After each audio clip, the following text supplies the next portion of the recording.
Hello दोस्तों, online study point में आपका स्वागत है। तो हमारी जो सीरीज़ है प्रैक्टिस सेट की मॉडल पेपर की, उसको हम कंटिन्यू करेंगे और टॉप 30 क्वेश्चंस आज हम डिस्कस करने वाले हैं जो आपके आने वाले एग्जाम्स के लिए बहुत ज़्यादा इंपॉर्टेंट है। सारे प्रीवियस ईयर के क्वेश्चन, सारे इंपॉर्टेंट फैक्ट्स हम डिस्कस करेंगे।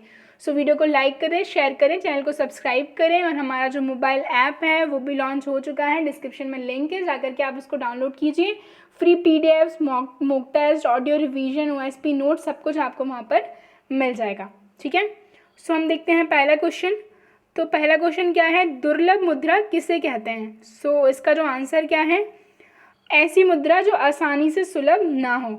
ठीक है, तो दुर्लभ मुद्रा की हम बात करें, हार्ड करेंसी, दुर्लभ मुद्रा अंतर्राष्ट्रीय मुद्रा है जिस पर सबसे अधिक भरोसा किया जा सकता है, जैसे प्रत्येक अर्थव्यवस्था द्वारा मांगा जाता है। ये एक ऐसी मुद्रा होती है जिसका व्यापार वैश्विक स्तर पर होता है। डॉलर तथा यूरो इत्यादि ऐसी ही मुद्राओं की श्रेणी में आते हैं और दुर्लभ मुद्रा अन्य मुद्राओं से आसानी से जो है परिवर्तनीय होती हैं।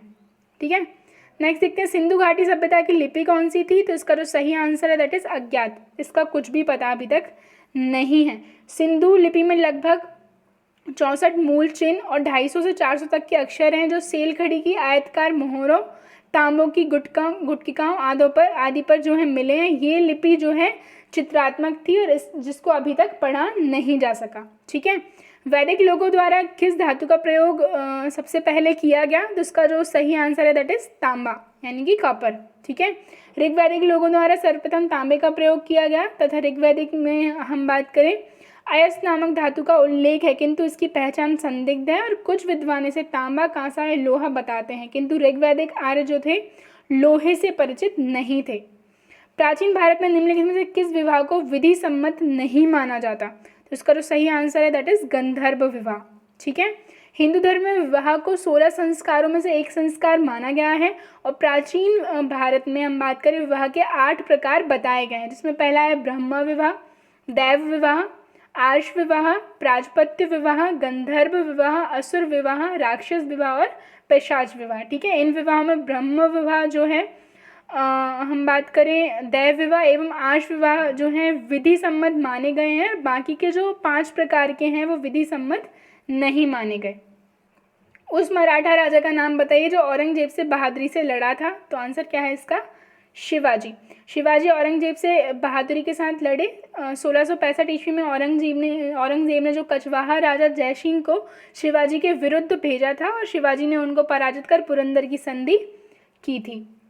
नए भारत का पैगंबर किसे कहा जाता है। तो आंसर क्या है इसका, राजा राममोहन राय को। ठीक है, राजा राममोहन राय को भारतीय पुनर्जागरण का पिता तथा भारतीय राष्ट्रवाद एवं नए भारत का पैगंबर कहा जाता है। इन्हें नव प्रभात का तारा तथा नव जागरण का अग्रदूत भी कहा जाता है। तो ये सारे टाइटल आपको याद रखने होंगे।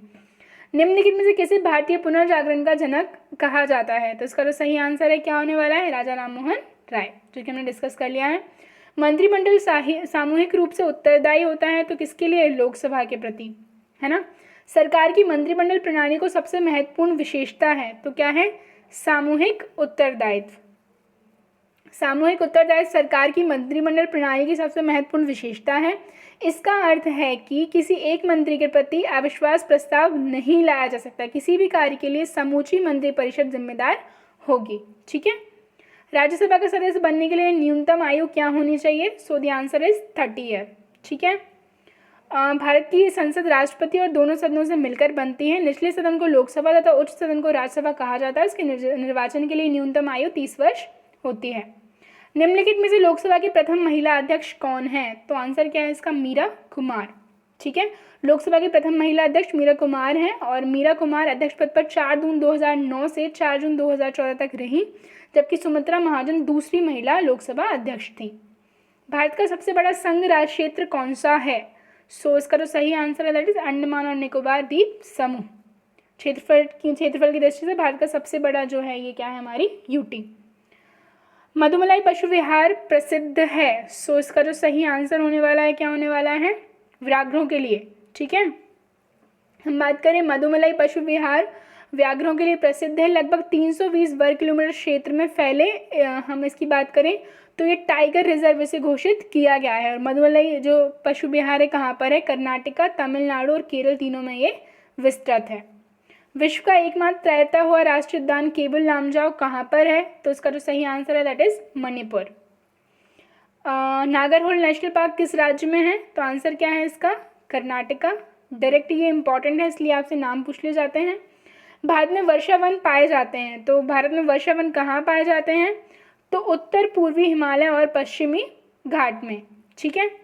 ताप गति का प्रथम नियम सामान्यतः किससे संबंध, जो हम बात करें संबंध मामला है, तो इसका जो सही आंसर है दैट इज ऊर्जा के संरक्षण के नियम से।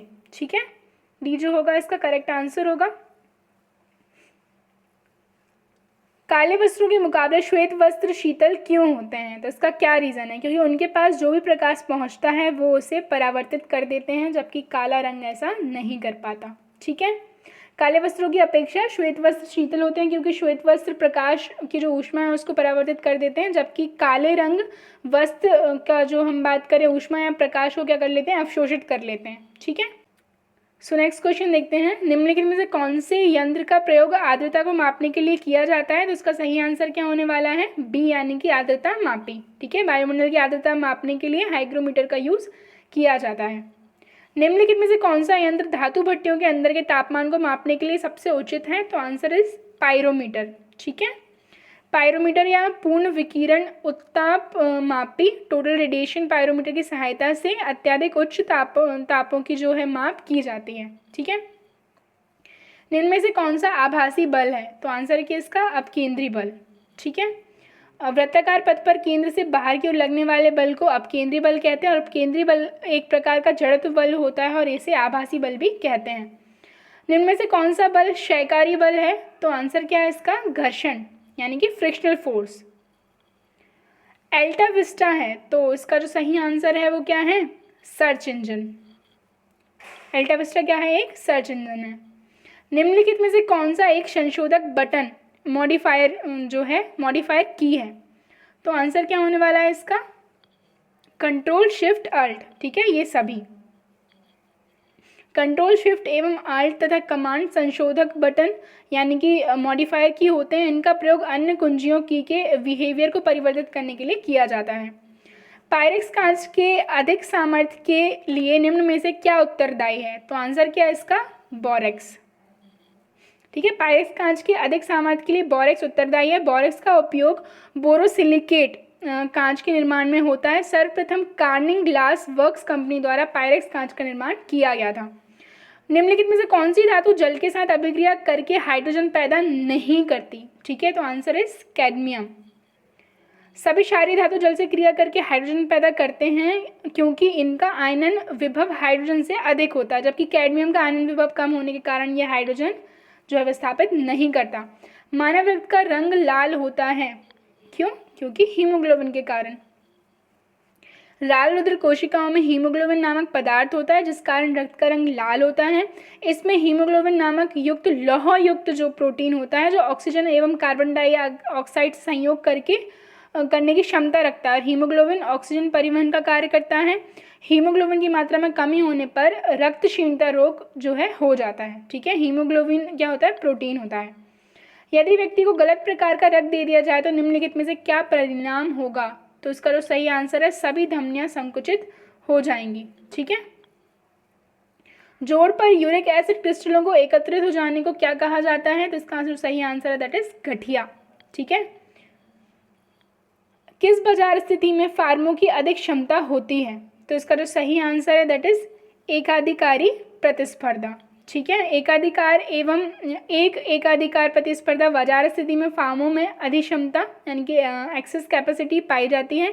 ये फर्में अपने स्थापित उत्पादन क्षमता का पूर्ण दोहन ना करके उससे कम पर उत्पादन करती हैं, जिससे फर्म में अधिक की क्षमता रह जाती है ताकि वे उपभोक्ताओं से वस्तु की लागत से अधिक कीमतें वसूल कर सकें। सो ये हमारी आज की वीडियो थी। वीडियो अगर आपको पसंद आए तो लाइक एंड शेयर ज़रूर करें और चैनल को अगर सब्सक्राइब नहीं किया तो चैनल को सब्सक्राइब कर लीजिए। और हमारा जो ऐप है लॉन्च हो चुका है, डिस्क्रिप्शन में लिंक दी हुई है, जाकर के आप उसे डाउनलोड कर सकते हैं। Thank you.